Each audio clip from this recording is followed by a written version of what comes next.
Today, Professor Dr. Manoj Kumar will discuss the topic of the metrology and measurement, that is the linear and angular measurement. Linear and the angular measurement. The linear measuring instrument, evolution, types, classification, limit gauges, gauge design, terminology, procedure, concept of the interchangeability and the selective assembly, angular measuring instrument, types, bevel protector, clinometers, angle gauges, split levels, sine bar, angle alignment scope, autocollimator, and application. All the measuring instruments of the linear type and the measuring the angles have been discussed in this lecture. The aim of the inspection of a component is to see whether it lies within the prescribed limits or not, as whether it meets the workmanship demand by the service specification. The critical examination of any component can be made by means of the measuring instruments capable of the dimensional control. Measuring instruments are designed either for the line measurement, measuring distance between the two lines like steel rule, and in measurement for measuring distance between the two surfaces like micrometer, screw gauge, etc. It is very difficult to use instrument designed for one system to be used for the other system. The measuring instruments may be classified depending upon the accuracy that can be attained. The two categories are the non-precision instrument and the precision instrument. Precision instrument, vernier, micrometer, dial gauge. Non-precision instrument, steel rule, caliper, etc. Length measuring instrument. Linear measurement applies to the measurement of the length, diameter, heights, thickness, including external and internal measurement. Linear measuring instruments are designed either for the line measurement or the end measurement. In end measuring instrument, the measurement is taken between the two end surfaces, as in micrometer and the slip gauges, etc. The instrument used for linear measurement can be classified as the direct measuring instrument, indirect measuring instrument. The direct measuring instruments are of two types. Graduated instruments include rulers, vernier calipers, vernier height gauge, vernier depth gauge, micrometer, dial indicator, surface plate, etc. Non-graduate instruments include calipers, tremels, telescopic gauge, surface gauge, slip gauge, etc. Surface plate. The surface plate is an essential item for the dimensional measurement both in the laboratory and in the factory. Using all linear measurements are taken from a reference plane. The surface of a surface plate is used for this purpose. Traditionally, the flat surface plate was made from the cast iron either as a fit standing table or suitable for mounting on a bench. Both had their upper surface hand scraped to a very high degree of the flatness. The grade of the surface plate is determined by the degree of the flatness, which is defined as the distance between the two parallel planes containing all the points of the surface. In recent years, natural rock materials have become increasingly popular, and granite plates have almost entirely replaced the cast iron plates. Granite is twice hard as cast iron, and changes in temperature have only a minimal effect on the surface counter. The fine grain structure of the well-seasoned granites ensures a surface largely free from burrs and protrusion and a high degree of flatness over a relatively long period of the time. Granite surface plates are available in sizes from 300 mm to the 300 mm into the 100 mm to the 2000 mm into 1500 mm into the 300 mm. The base grade plates have a flatness ranging from 5 micrometer to the 15 micrometer. Caliper. A caliper, British spelling also caliper, is a device used to measure the distance between the two opposing sides of an object. A caliper can be as simple as compass with inward or outward facing point. The tips of the caliper are adjusted to fit across the point to be measured. The caliper is then removed and the distance read by the measuring between the tips with a measuring tool such as a ruler. It is used in many fields such as a metalworking, mechanical engineering, gunsmithing, hand loading, woodworking, and the wood turning aid in medicine. Types of the caliper. Inside caliper. The inside caliper's figure is given here, are used to measure the internal size of an object. The upper caliper is in the image at the right angle requires manual adjustment prior to fitting. Fine setting of this caliper type is performed by tapping the caliper legs lightly on a handy surface until they will almost pass over the subject. A light pass push against the resistance of the central pivot screw, then spread the legs to the correct dimension and provides the required consistent field that ensures a repeatable measurement. The lower caliper in the image has an adjusting screw that permits it to be the carefully adjusted without removal of the tool from the workpiece. Two inside caliper figures are shown here. Outside caliper. Outside caliper are used to measure the external size of an object, and the figure of the outside caliper. Three outside caliper are shown here. The same observation and technique applied to this type of the caliper as for the ever inside caliper. With some understanding of their limitation and usage, these instruments can provide a high degree of accuracy and repeatability. They are especially useful when measuring over very large distances. Consider if the calipers are used to measure a large diameter pipe. A vernier caliper does not have the depth capacity to straddle this large diameter, while at the same time research the outermost points of the pipe's diameter. Vernier caliper. The principle of the vernier is that when two scales or division slightly different in sizes are used, the difference between them can be utilized to enhance the accuracy of the measurement. The vernier caliper essentially consists of two steel rules, and these can be slide along each other. One of the scales, main scale, is engraved on a solid L-shaped frame. On this scale, centimeter graduation are divided into 20 parts so that one small division equal to the 0.05 centimeter. One end of the frame contains a fixed jaw which is shaped into a contact tip at its extremity. The three elements of the vernier caliper, pitch beam, fixed jaw, and the sliding jaw, permit substantial improvement in the commonly used measuring techniques over direct measurement with line graduated rules. The alignment of the distance boundary with the corresponding graduation of the rule is ensured by means of the positive contact member, the jaw of the caliper gauge. The datum of the measurement can be made to coincide precisely with one of the boundaries of the distance to be measured. The movable jaw achieves positive contact with the object boundary at the opposite end of the distance to be measured.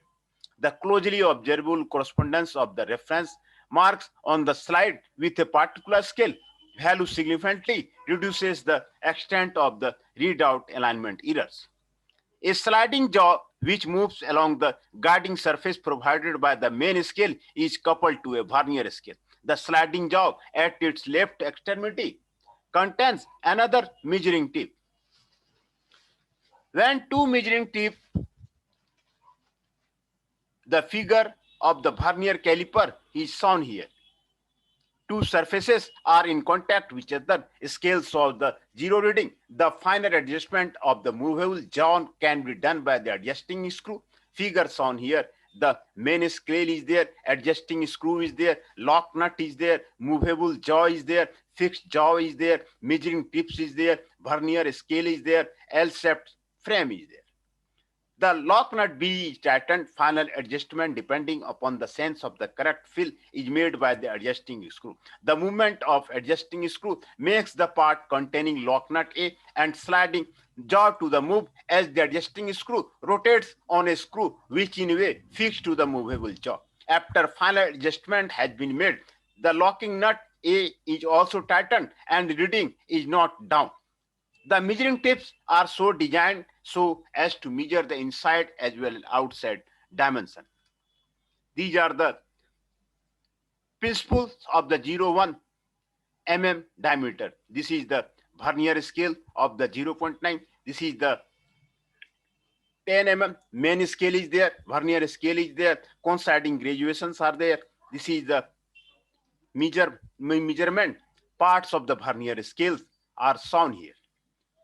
Number 1, outside jaw used to measure external diameter with an object. Inside jaw used to measure internal diameter of an object. Depth probe used to measure depths of an object or for a hole. Main scale measured every mm in inches and fraction. Vernier gives the interpolated measurement to the 1/10 mm or better. Vernier gives interpolated measurement in fraction of an each jaw. Retainer used to block movable part to allow the easy transferring of a measurement. Types of the vernier caliper. According to the Indian standard IS 36511974, 3 types of the vernier calipers have been specified to make external and internal measurements and are shown and respectively. All the 3 types are made with one scale on the front of the beam for direct reading. Type A, Type B, and Type C. Type A vernier has jaw on both sides for external internal measurement and a blade for the depth measurement. Type B is provided with jaw one side external and internal measurement. Type C has jaw on both sides for making the measurement or making operations. This is the all the parts of the vernier scale have been shown there. This is the clamping screw. This is the sliding jaw. Internal measuring faces are there. This is the fixed jaw. Knife edge measuring face for internal measurement. Beam is there. Main scale is there. Depth measuring blade is there. Guiding surface is there. This is the vernier caliper type B type, vernier caliper type C type. He have been shown here. The type B and the type C type of the vernier caliper, which their part name. Vernier head gauge. This is also a sort of the vernier caliper equipped with a special back block and other attachment which make the instrument suitable for the height measurement. Along with the sliding jaw assembly, arrangement is provided to carry a removable clamp.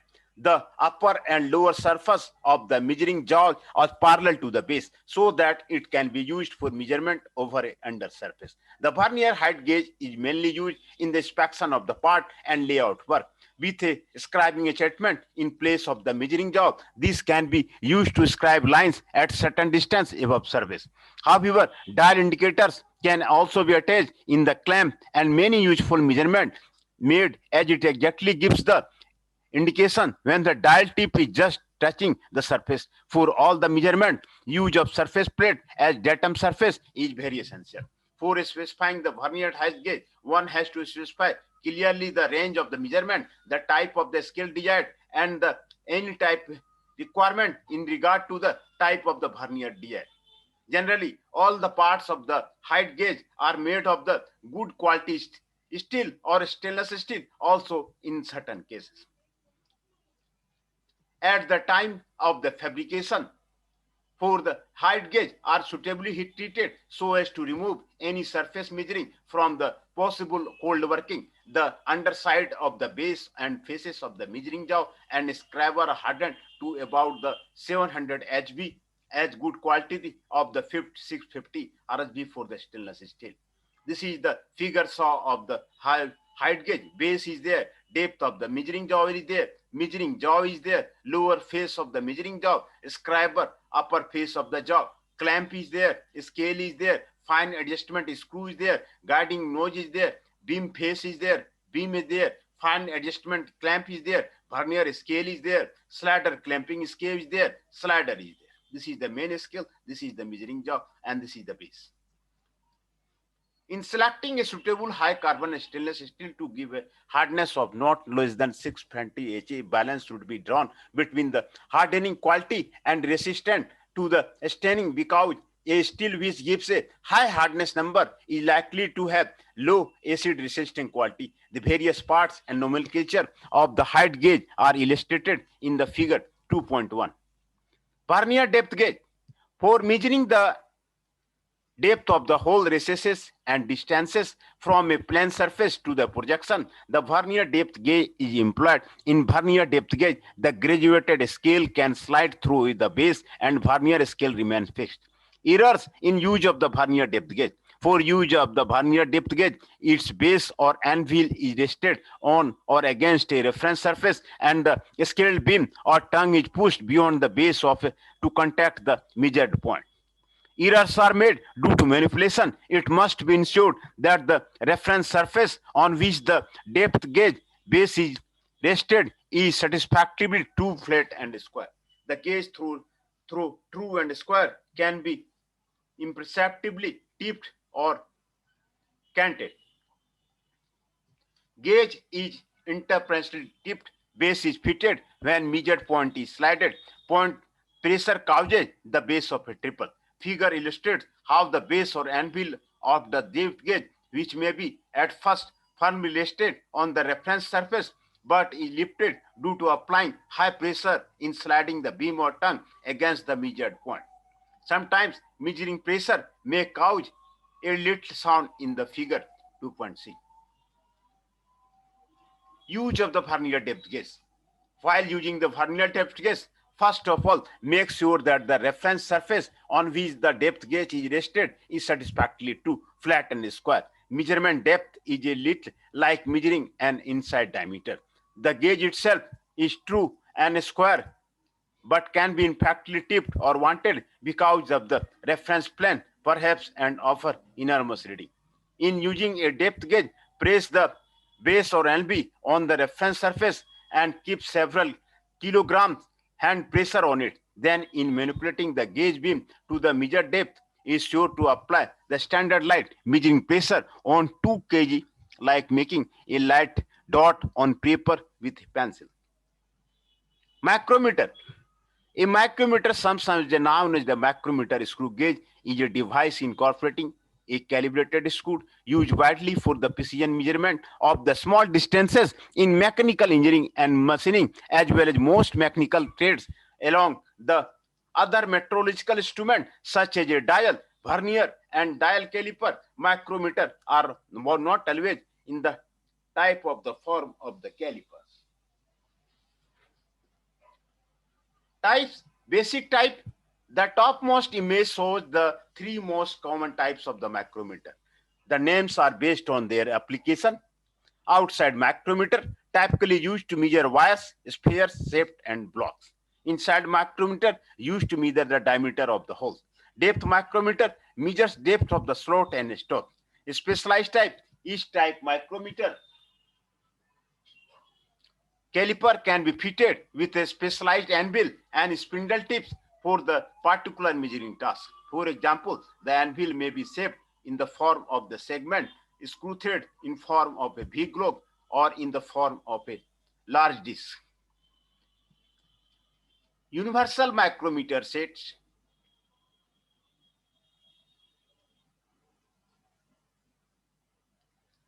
Such that the flat spherical spline